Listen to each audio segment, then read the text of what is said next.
Once a week, my bosses give me a chance to sound off on something close to my heart. We all remember the story of the goose that laid the golden egg. The farmer one day discovering that he had a goose that occasionally would lay a solid gold egg.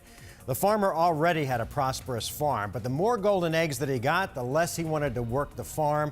He thought he deserved more and better. The moral of the story was those who have plenty always want more, and in the end, they lose everything. It's a story of greed and the damage that it does. That story came to mind this week when I saw that the Trump administration had announced a plan that might finally rein in drug prices, a problem that plagues millions of Americans.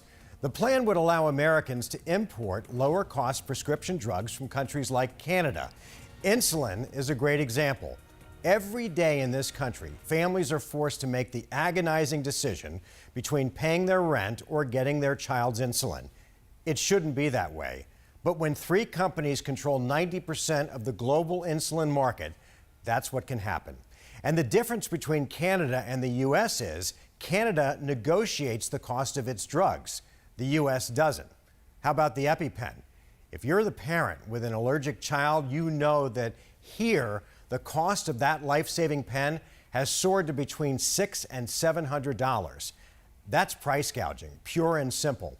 These manufacturers know that families that need those pens will pay anything. But in Great Britain, the same pen, because they negotiate, is $70. So the president's plan could be a lifeline. Now, upon hearing that, who do you think immediately threw a fit? Big Pharma.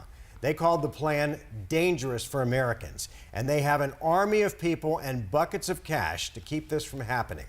In 2018, pharmaceutical companies, according to the Center for Responsive Politics, spent $152 million on influencing legislation. Big Pharma had 2 lobbyists assigned for every single member of Congress, and over the past decade, drug makers have poured $2.5 billion into lobbying and funding members of Congress to influence everything from the cost of drugs to how new medications are approved. That's a lot of golden eggs. And in the words of Gordon Gekko, the words that Big Pharma lives by, greed is good. And you can bet that they will not go down without a fight.